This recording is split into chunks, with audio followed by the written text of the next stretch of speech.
Well, hi there, everybody, and welcome back to the Baseball Replay Journal for another game. We are at April 24th, 1949, and the games are just rolling on by. We have another one of these, the Yankees of the Red Sox, for you, and you know the reason why I want to show you as much of this series as I can, because as you know, this was the crucial series in 1949.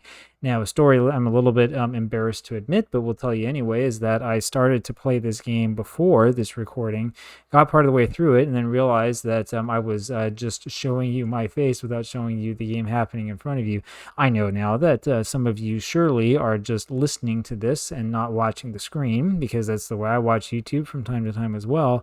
But it wouldn't be fair for me to just sort of skip through the play-by-play and not let you enjoy the full Diamond Mine experience. And so with that, here we go. Top of the first inning, where the 5-0 Boston Red Sox are hosting the New York Yankees, who are 3-2. Now, it's too early in the season to say one way or another, but this Red Sox team looks very, very strong. 1949 Red Sox are a strong team as the count runs full against Phil Rizzuto, and there are many replays with many games. Rizzuto hits a long fly to right field, and that's the first out. Many replays with many games in which these Red Sox wind up winning. 2-0 now the pitch on Tommy Heinrich, and it's 3-0 now, and he takes ball 4. Joe Dobson having some control problems here early on, and boy, Yogi Berra makes him really, really pay for that. I tell you, you have a little bit of control problem in the early going. Not a huge issue. You give up a single walk to the second hitter in the game, and Yogi Berra makes you pay with a 2-run homer. And just like that, it is Yankees 2, Red Sox not even up to bat yet. Boy, this is going to be an interesting one. We'll see where this one winds up. Now, we have a wind that is blowing out to center field. We may have one of those games, folks. Stay tuned, because we might have a real barn burner for you. Dobson gives up the base hit to Bauer, and here comes Cliff Mapes, and we all know what Cliff Mapes is capable of doing, as he's done it already this season. 2-0 pitch now coming to him, and he takes that for a strike. And there's strike 2, and he strikes Mapes out. Well, so much for the conquering hero, Cliff Mapes. And my goodness, there's Gene Woodling with a base hit that looks like it goes right over the head of O'Brien. Was lucky to kill him, I think, to a double. You got to wonder, at least with this play-by-play, if that wasn't intended to be a triple. And so it is. And it looks like these Yankees are out to get some revenge for what happened to them last time, as you'll remember, in extra innings. That was actually our first game here with you live, wasn't it? And there's a little pop fly to Bertie Tebbets, and that ends that. Rashi with a 3-0 lead, but how long do you think that's going to last against this lineup? Williams makes the first out, hitting it well to center. Vern Stevens now, 2-0 pitch comes into him, and it's 3-0, and I bet he'll take the walk here. Nope, swings. And, it's a ground ball to third base, and he's thrown out there. And now it's 0-1 here on Bobby Doerr. 1-0, that is 2-0 now. And full count, or 3-0 on him, my apologies. And boy, Doerr is taking advantage of that wind that's blowing out, and it's a 3-1 ball game as he hits a home run to deep, deep left field over that monster. And I told you it's going to be one of those. It's going to be one of those afternoons here at Fenway Park. You just have a feeling. You have a feeling that it's going to be one of those games where the score escalates and escalates and goes up and up and up. And we'll see what happens. We'll see how long this video takes, 0-1 now on DiMaggio. The way that I like to play is I try to make it so these videos are somewhat quick. I know that you have a busy life. And DiMaggio grounds out to third base. 3-1 now. Red Sox going to the top of the second. I know that you have a busy life. You probably don't want to sit around and watch a video like this for an hour and a half. And so we try to make it quick. We try to make it over, if we can, in a half hour or less. 3-1 now on Coleman, and he walks. The problem that we have with that, of course, is that if there are a lot of base hitters, or if there are a lot of base runners, and there's a lot of hits, and there's a lot of runs being scored, there's not too much that we can do. Rashi buns Coleman over to second. I tell you, in a game like this, 3-1 already at the top of the second, you kind of wonder why you even bothered bunting. Just swing away, have everybody swing from the heels. But, it is important to play small ball. And just as I tell all of my replay friends, online at least, as Rizzuto gets a base hit, first and third now for the Yankees with one away. This is, I tell them, you learn a lot about baseball strategy by playing these old seasons. A little pop-up for Heinrich, and that makes two away. For example, why did people bunt a lot in the dead ball era? Well, go play a dead ball era season, and you'll tell right away if your game's accurate why. If you try your, modern strategy, and Rizzuto steals second base here with 2 outs, and boy, I tell you, that's a interesting decision by the computer manager with Yogi Berra up here with the 2-1 count. I'm going to pitch to Berra. I know that might not be the best solution here after he just hit a 2-run homer, but let's see what happens. And it's 2-2 now on Yogi. Another one fouled straight back, and another one fouled straight back. Let's see if you can get one past him. And he went around and struck out. It worked. Oh, man, a tense moment. I was going to say, though, if you play with a dead ball era season and you understand what it's like when Pesky almost bids for a home run, but that one's not quite far enough to trouble the monster. When you have played with seasons like that and you understand what trying to piece an offense is like when you have pitchers who get everybody out and batters who have abysmal on-base percentages and batting averages, you start understanding why it is that people would bunt like crazy, and that's what happened in real life. Tebbets walks on that 3-1 pitch, and here comes Tommy O'Brien up. And that's something that even, I think, the best sabermetricians don't always realize. Everybody wants to look into baseball and try to solve the question of baseball. What is the optimal strategy? What people are not necessarily so interested in is in understanding why people in the past did what they did. That's a double for O'Brien. The question is, do we send Bertie Tebbets here at home with the ball in the arms of Hank Bauer? Tebbets is a slow runner. We're going to hold him at third. Though I would say that is kind of a crucial moment in this game, and I know it's early. It's only the top of the second inning.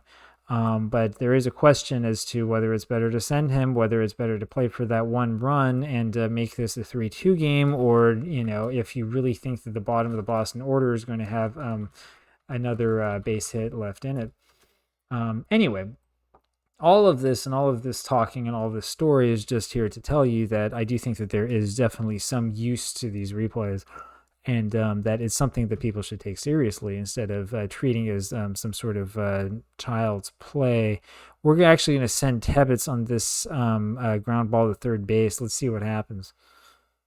And Tebbets comes in to score, just as I thought. I thought, because the infield was back, I thought for sure that the Yankees were going to allow that second run to score, and that we could sort of test him here. And I bet you anything that if they did throw it home, they had probably a good chance of getting him out. But, it's decisions like that, as they would always say, that kind of gets lost in the box score. That's the reason why you come and watch the game and watch the YouTube broadcast instead of just looking at the box score and trying to figure out what happened that way, because sometimes the story is more interesting than what the stats alone will tell you. 2-1 pitch now on Dobson. Dobson has run the count to 3-1 and can really help his own cause here if he can get on base. 3-2 now, see if he can keep fighting. That's a good fight off on that pitch, they say. Big bouncer, and that's not going to bother anybody, not the New York Yankees. Now, if the Red Sox were playing against, say, the Chicago Cubs, who we played with earlier today, that might be a different story. That was a little pop-up by Hank Bauer, one away, and now Cliff Mapes, and it's a 1-2 count here on Mapes. 2-2 now, and a little check swing, and hit his bat, little foul ball, and now Mapes has run the count full again. I tell you, Dobson is really playing with fire here. He strikes out Mapes. That's his third strikeout of the game, but I tell you, every single one of them has felt like they're really, really close. It seems like there are a lot of full counts here. 0-2 now the pitch on Woodling, and he bounces that ball to second base, nothing doing, still 3-2. Ted Williams now. Williams has a 1-1 count on him, 2-1 now. Let's see if Williams can get a hold of one. 2-2 now the pitch. 3-2 as Rashi misses with that one, and Williams gets that base hit into right field. And I tell you, there's nothing like playing with these Red Sox with Ted Williams leading off and Vern Stevens sitting right behind him. It's a nightmare for American League pitching. And I tell you, you don't want to walk either one of them. They have a pretty good team after him, but having those two hitting at the top of the order is just amazing, amazing. I highly recommend it if you play with 1949. It's a lot of fun. 3-0 pitch, and there was a swinging strike there at the legs. Boy, the Yankees are worried about Williams at first. You need to worry more about the man at the plate with nobody out. Ground ball up the middle, and they do get Williams out at second, but can't complete the double play, and up comes Bobby Doerr. And he takes a ball. And now 1-1 on Doerr. There's another foul ball, 1-2 on him now. And fouls another one off the screen right behind him. High fastball, it's 2-2. He hits a little looping ball into left field, and we're going to send Stevens to third here, even though there's one out. And yeah, no, they get the play at third base. Stevens called out there. I thought it was worth the risk, though. And we're not going to do that this time. We're a little bit smarter. Dom DiMaggio gets another base hit up the middle, and now this is where you really have to second guess me, right? Because if Doerr stays at second base, that ground ball up the middle that DiMaggio hits is the ground ball that ties this game up. Johnny Pesky now came close to a home run last time up. Let's see what he can do this time. 1-1 now. It lays off a breaking ball, 2-1. And now the pitch, 3-1 now. And we got a full count once again. Pesky hits a little line drive to left field to Gene Woodling. We want to just send Doerr home, I think. We want to tie this game. And he is under the throw, and he's able to score easily. Boy, there's a question here of whether we should have sent both runners or whether it was good enough just to send the one. The reason why I decided to not send DiMaggio from third is in hopes of avoiding him being thrown out before that run crosses the plate. We want to tie the ball game right now. We don't worry too much about whether DiMaggio is on second or third with 2 outs. And just like that, it's a brand new ball game, 3-3. What did I tell you about these Red Sox? This team can score runs, right? This is maybe not the 1,000-run Red Sox of 1950, but it's a very, very similar team. They didn't even quite get 900 runs in 1949, but they were up there. And I mean, it's a significant amount of runs, I'll tell you that. Full count now. Tebbets fouls it back. And he takes strike 3, and that's the end of that. Now, here we are, top of the 4th, and there's a strike to Bobby Brown. Another strike, 0-2 on him. And there's a little ground ball at second base, and that's the first out. One strike now on Jerry Coleman. He takes 1-1, and 2-1 now. And there's a little foul ball, 2-2. The 2-2 pitch is there and is fouled off. Another 2-2 pitch is fouled off behind him. Now he's worked the count full once again, and he ends up walking there on a low 3-2 pitch. I tell you, we've had more full counts in this game than I think I know what to do with. I know that there were likely not that many full counts in real life as the 0-2 pitch comes into Dobson, takes it for a ball, because I have listened to the few radio broadcasts that do exist from 1949. What was that here? It looks like there was a little bunt by Rashi with a 1-2 count, and he strikes out on it. I have to question that decision. What is going on? Why is the computer manager suddenly deciding to bunt with him? With 2 strikes? That's an odd one. I don't fully get it, but so it is. Phil Rizzuto now. 1-0 is the count on Rizzuto, and now it's a 2-0 count. There's high for ball 3, and he looks at ball 4. Dobson with his 4th walk. 4 walks, 4 strikeouts so far in only 3 2/3 innings. Now 4 as that ball is grounded out, and out at second for the fielder's choice. Tommy O'Brien up now to start it off for Boston. He takes 2 quick strikes, and there's a line drive past third base, and we have O'Brien on first base now with Billy Hitchcock coming up. Here now is time to bunt, and that is what we will do with Hitchcock. And they're looking for the bunt, and Hitchcock gets the sacrifice with only 1 out, and up comes Joe Dobson. Now, what do you do with Dobson? Do you bunt with him, or do you swing away? Well, I swing away. Why not? He can't hit into a double play.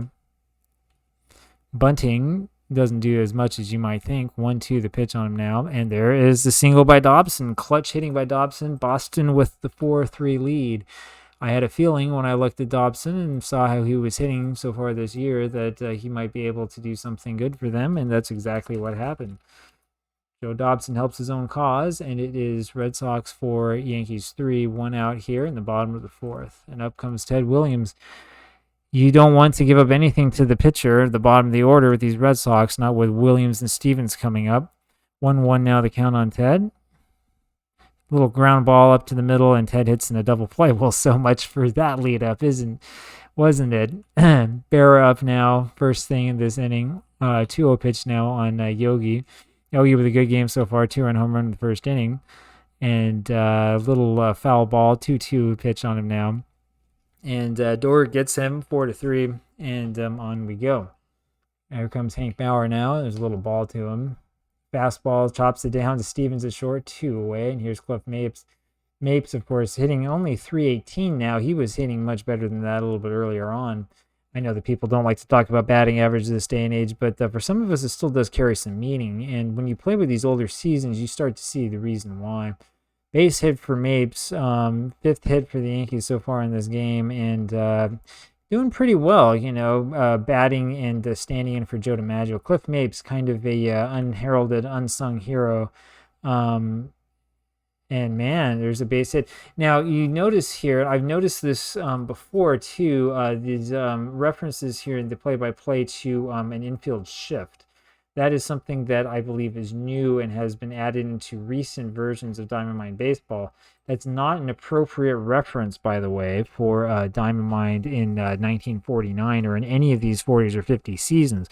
The chances of the Boston Red Sox having a shift on against Gene Woodling in 1949 are 0.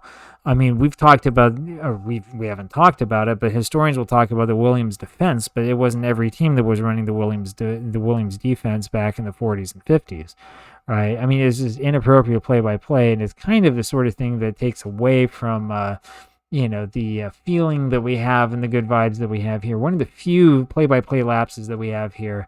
Bobby Brown lines that one out to Dom DiMaggio, and it's still 4-3. The Red Sox get out of that jam. We're in Stevens now. Takes 2 straight balls, 2-0 now. Expect the heater, and that's ball 3. That heater didn't go anywhere, and he ends up walking on 4 pitches. And this is what you can't do to Boston. You can't let Williams and Stevens get on base. These guys get on base, they'll kill you. They'll kill you with the rest of this lineup. 1-1 now, and it's 2-1 now on Bobby Doerr. Having a good game, 2 for 2. 3-1 now on him. Doerr not having a great season so far, but he's trying to turn that away here, and Doerr walks as well. Now you got 2 men on for Dom DiMaggio, and that's time again. It's time for hitting. And DiMaggio with a little fly ball to center field. That is not going to be enough to push Stevens on. We're not going to send him up now. Johnny Pesky, and fouls one off, and now there's a 1-1 pitch on him, and it's a little ground ball to first base, moves the runner over to third, out at second. Pesky's on first now, and up comes Bertie Tebbetts. And Tebbetts gets the big base hit, and we're going to send Pesky to third now. We're going to chance this thrown out.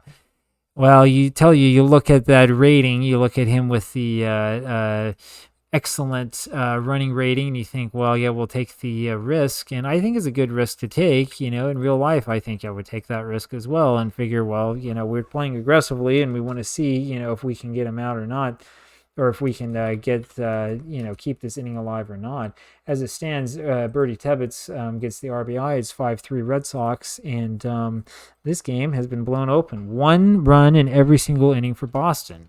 It's almost like somebody wrote the script before we started this, isn't it? And here we go along in the top of the 6th inning, and Jerry Coleman with a big drive to left field, and Williams makes the catch off the top of the monster. Isn't that amazing? Williams goes over there, makes the catch before the ball hits the monster, and is able to prevent a extra base hit. Very good play-by-play and really good image that you get in your head. One of the nice things about Diamond Mine Baseball is the way that it incorporates the ballparks and the other sort of little things about baseball. It really is nice. It's nice as a simulation how it works that way. 1-1 now the pitch on Rashi, and he's behind now 1-2. Close, but no cigar on that pitch. Full count now on him. And Vic Rashi hits a home run, and it's 5-4. And how big now is that catch by Ted Williams?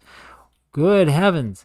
Vic Rashi hits a solo home run, and with the wind blowing out, and it's a 5-4 ball game, and I think that I've seen just about everything My goodness, this replay is only up to April 24th. It's the little baby, and we have seen so much by way of action, and we've seen so many interesting things.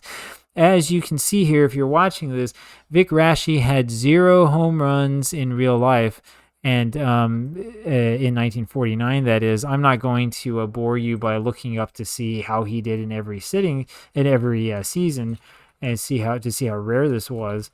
But despite the fact that he had no home runs in real life, he has one here in the replay in the beginning of the season in April, and it comes at a clutch time. And Rizzuto tries to lay one down. No dice. Takes another strike. 0-2 now.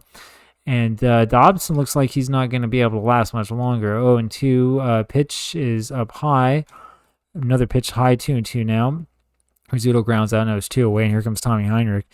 Heinrich looks at a ball low and hits a little grounder to short after that, and that's it for the Yankees. 5-4 now as Tommy O'Brien comes up bottom of the 6th inning. 1-1 now the pitch on him, and 2-1 now. I don't know how you feel about these guys who hit 0 home runs in real life, hitting 1 in the game. A little ground ball to first base, and that's it for Heinrich. Up comes Billy Hitchcock. I'll tell you, I don't mind it so much. I see it as something that's possible, and I kind of like the idea that anything can happen in the game. 1-1 now the pitch to Hitchcock. In fact, 1-2 is the pitch now. In fact, I'm not such a big fan of these games that will change the results to prevent the wrong thing from happening, and I think you know what I'm talking about if you know your baseball simulations. 1-2 pitch now on Hitchcock. He avoids that one. 2-2 now, and it's a full count now on Hitchcock. Another full count. And he hits a little fly ball to center field, and Mapes got a beat on that, and there's 2 away. Now Dobson takes a strike. I find that it's nice. I find that it means that the game is legitimate if things happen that are sort of that random chance, and the game doesn't just prevent it from happening. 2-1 now the pitch on Dobson. I won't call any other games out. In fact, as we go along, you'll probably see what the other games do with these situations. Full count now on Dobson. And he hits a little ground ball to the right side, and that's that. Top of the 7th inning now, and here comes Yogi Berra. Yogi Berra can tie this game with a swing of his bat if he wants to. 1-1 if he gets the right pitch. There's ball 2 now on Berra. Dobson laboring now. That's pitch 110, and he's about to walk Yogi. Yogi, though, fouls that one off. Start wondering what's going to happen. He does walk Berra here in the end. Now we have to take a look quick at the Boston bench, and maybe we should have pinch hit for Dobson there at the bottom of the 6th inning. The question here is, do we go to the bullpen or do we stick with Dobson? Dobson has been laboring. He's walked 5, struck out 4. That's not a recipe for success. Interesting to see him with such high numbers in only 6 innings compared to real life. But, Diamond Mind is not necessarily going to give you exactly what happened in real life. It's a complex algorithm, and we all know that. He did not pitch a complete game last time out, as you can see looking through this. Of course, I think last time out he pitched in an extra inning game, if I remember right. Unfortunately, one of the sort of problems I have with this is that you don't see sort of that game by game account that you can see if you go onto RetroSheet or onto Baseball Reference. That is, it would be nice to see in your replay if you can see exactly what he did from a game to game basis and make your decision based on that. We're going to take him out as it stands. I don't really like what I'm seeing from him, and I think we're going to stick Jack Robinson in there instead. See what we can get. We might as well with the pitcher staying in the number 9 hole. Here comes Robinson. If you've been watching me the whole time, you know that I don't like going to my bullpen. I like letting these guys throw complete games. Robinson promptly gives up a base hit to Hank Bauer. And there's an interesting thing here, by the way, about Robinson. When you look at this, and you're going to think I'm a total fool for putting him in. His batting average against the righties is .333 and a 0 against the lefties. And you look at that and you think, oh my goodness, what an amazing split. I'll tell you though, the truth about these splits, look at the sample size, right? The sample size is so small that the split really is statistically insignificant. Now, I don't know how you feel about this. I am going to eventually write about it. A little bunt by Mapes, and that moves the runners over. And the question is, pitch to Gene Woodling or not? Finish the thought first. The way I feel about this, and you'll see this in a upcoming blog post once I figure this out. The way I feel about this is that the whole notion of splits is a little bit overstated in these games, and that a lot of this originally was, believe it or not, a lot of marketing done by certain games in the early 1970s for certain reasons, and that the splits that were used may not have been all that accurate. We are going to intentionally walk Woodling.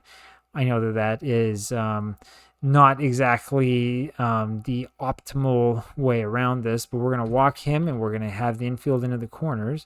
See if we can get a double play here from Bobby Brown. 1-1 pitch now on Brown, and now it's 2-1. And he gets the base hit. So that's the thing, right? Brown is a left-handed hitter. In real life, no left-handed hitters got anything off of Jack Robinson in the 4 innings of work that he did. Right? How significant is any of that? It is not significant at all.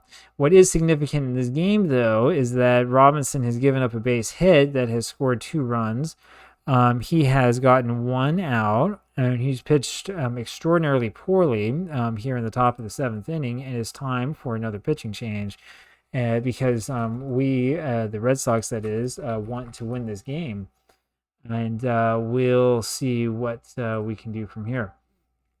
You never know here, and this is one of the reasons why you have to be careful with these pitching changes, and this is also one of the reasons, at least for these older seasons, why I'm actually not a huge fan of making numerous pitching changes. Rich Dorish now is going to come in, and we're going to have another one of these guys who probably has a crazy split. Yes, he does. And everybody's going to be yelling at me, well, he's facing right-handed hitters. What are you doing? And so it is. You can yell at me in the comment section if you want. And let me know what you would do differently, who you would put in. And, of course, it doesn't matter anyway because Dorish comes in and throws a wild pitch. It doesn't matter what your batted against average is if you are facing Jerry Coleman and the first thing you do is you throw a pitch that doesn't even hit the catcher. And you got to wonder what he was doing out there in the bullpen and whether he was really warming up or not. Boy, yeah. This is one of the reasons why I'm always quite hesitant to go to the bullpen in these situations. And, of course, just for fun, we'll look it up and we'll see what he had. And look at that. No wild pitches in real life, but he gets 1 in game. It's interesting how that works, isn't that? Diamond Mine truly is a game that has all sorts of random variation. And I will tell you, and I will warn you, if you're thinking about buying Diamond Mine Baseball, if you're thinking about buying this game and you have some sort of reason to not like the concept that something that didn't happen in real life can happen in game, you're going to be very disappointed. 3-0 now, the count on Jerry Coleman. I tell you, Doors can't find the plate. 3-1 now. Now it's 3-2. He's looking a little bit better. And boy, he gets Jerry Coleman with a pass ball, and that's a big out. 2 away now, and here comes that man, Vic Raschi again. Hit a home run last time out. And swings and misses for strike 1, hits a little blooper, and DiMaggio makes the catch, thankfully. And boy, I was a little bit worried there. I tell you, they have me worried sick. They have me worried sick when they're doing things like this here on defense. Yeah.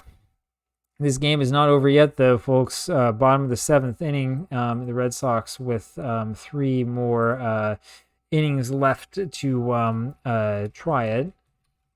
And to see if they can't get the 2 runs that they need to tie this game and maybe even move ahead. And we'll see what happens. Here comes the big man, Ted Williams. Takes strike 1 in the outside corner. Now 1-1 the pitch.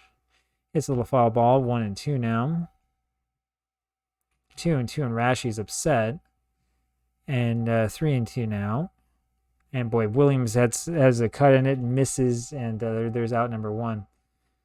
Stevens, little ground ball to Rizzuto, and there's 2. Well, boy, the Red Sox are not going to catch up if they keep doing this. 1-1 now the pitch on Durer. 1-2 on him now. And a little foul ball off of his foot. And 2-2. And boy, strike 3 called. See ya. Thanks for stopping by. That's a good one. That's a good one. And just like that, the Red Sox go down very, very quietly in the bottom of the 7th inning. And boy, I tell you, the pitching change and that decision to take Dobson out is looming quite large. And we see the reason why I'm not a huge fan of going straight to the bullpen. It's strike 2 now here on Rizzuto, and he gets a solid base hit. And Dorsch is not very happy with himself and not very happy with that outcome. And so I know that in game, that doesn't mean much. That doesn't mean much about whether he's gassed or not, In Diamond Mine, you're not going to see this so much, but in some other games, you have the opportunity to go to the mound and ask him, how are you doing? How are you feeling? And all this stuff. We're going to sort of take some kind of hint from his body language, but that's basically about it. We are going to go to the bullpen. We'll put in Mickey Harris now before more damage can be done, because the Red Sox still are in a position to potentially win this ball game. Of course, as always, what Harris does promptly is he gives a base hit to Tommy Henrik.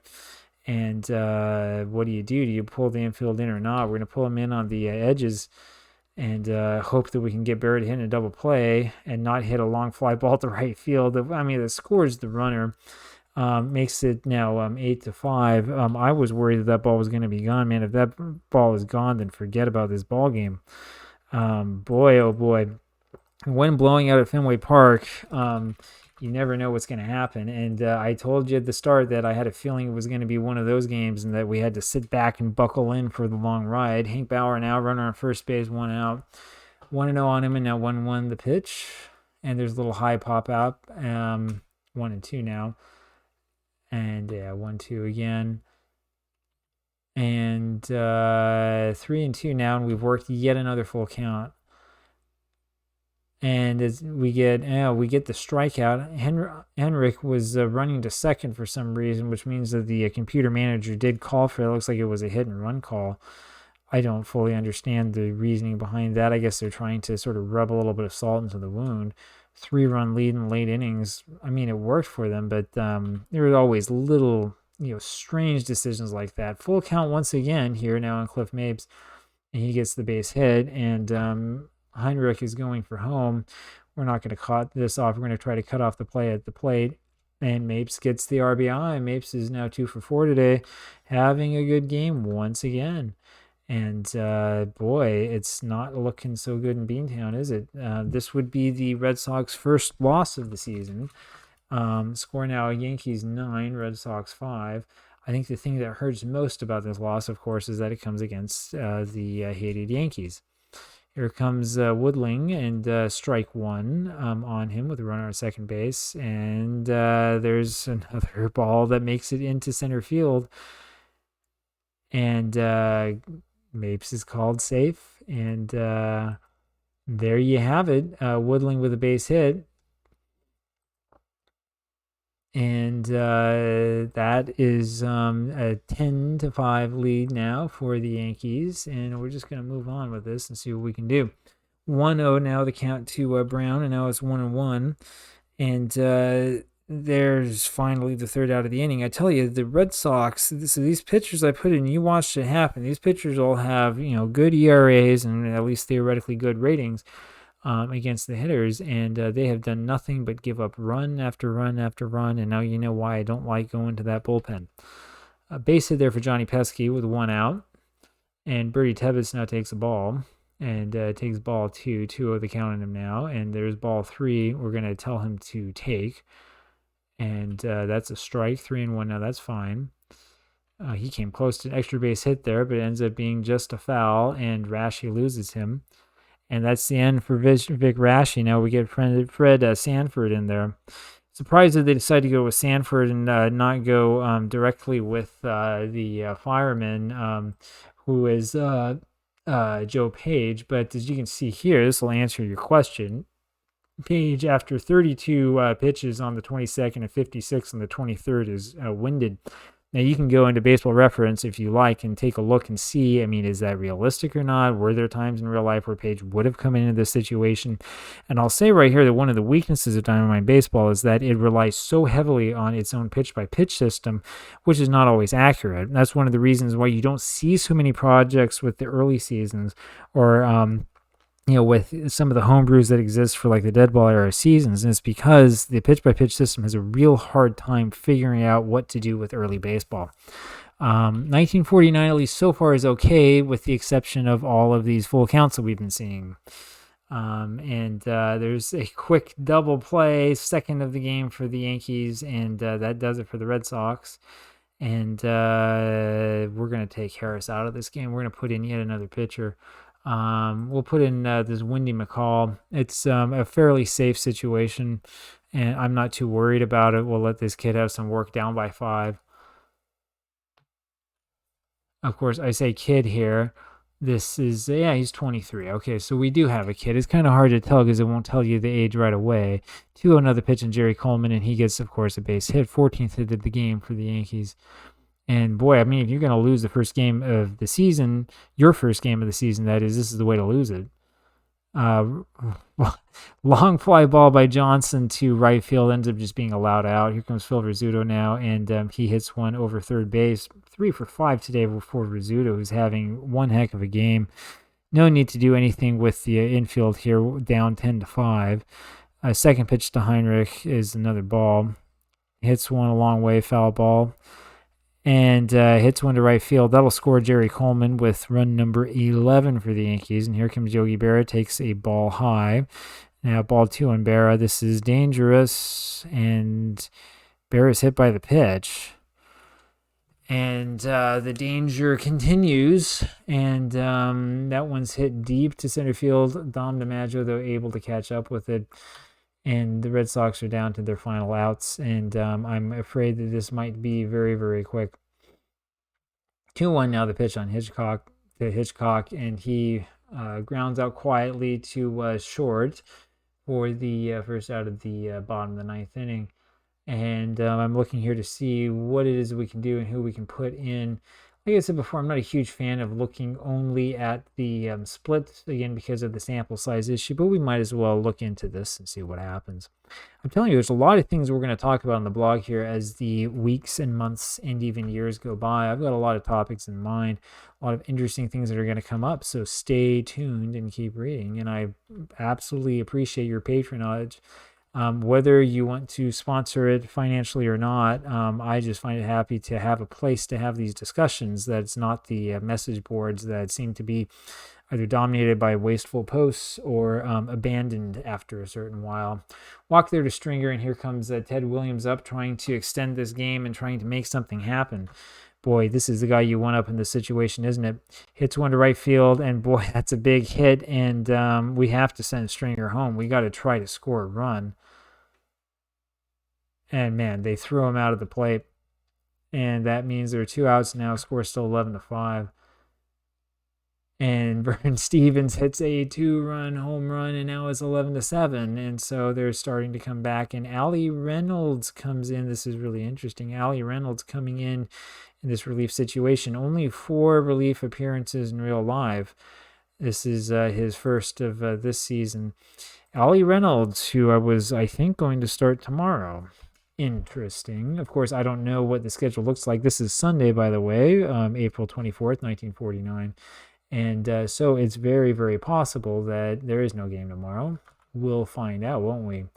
3-1, and there's ball 4, and Reynolds comes in and gives up a walk to Door. And I tell you, DiMaggio with the swing of the bat could get the Red Sox just that little bit closer. It's not going to make a huge difference right now with a 4-run lead for the Yankees. 1-1 pitch on him now. 2-1. And there's a base hit for DiMaggio, and now we're going to play it safe. Now is not the time to go be a hero with 2 outs in the bottom of the 9th inning down by 4. Pesky comes in, and boy, maybe I shouldn't have been so aggressive earlier on. There would have been a 3rd run if we didn't have the guy thrown out. As it stands, though, Pesky gets the ground ball over to Coleman at third base, and that makes out number 3. Final score, Yankees 11, Red Sox 7. Well, as always, if you enjoyed that, please hit the like button below. Leave me a comment. Let me know what you think, what you would do differently if you dislike my lineups, if you dislike this or that about the game, whatever it is. If you want to see the players' pictures here, if you want to see like a picture or artist rendition of Fenway Park or whatever, I like this. If you don't like it, tell me. Leave a comment. And subscribe. You'll see one of these every day. And man, we have a lot of stuff coming up for you both here and on the blog. That's baseballreplayjournal.substack.com. If you haven't seen it yet, check it out. Come visit us. We've got a lot of stuff coming for you. You are not going to regret it. Thank you very much, and I will see you tomorrow.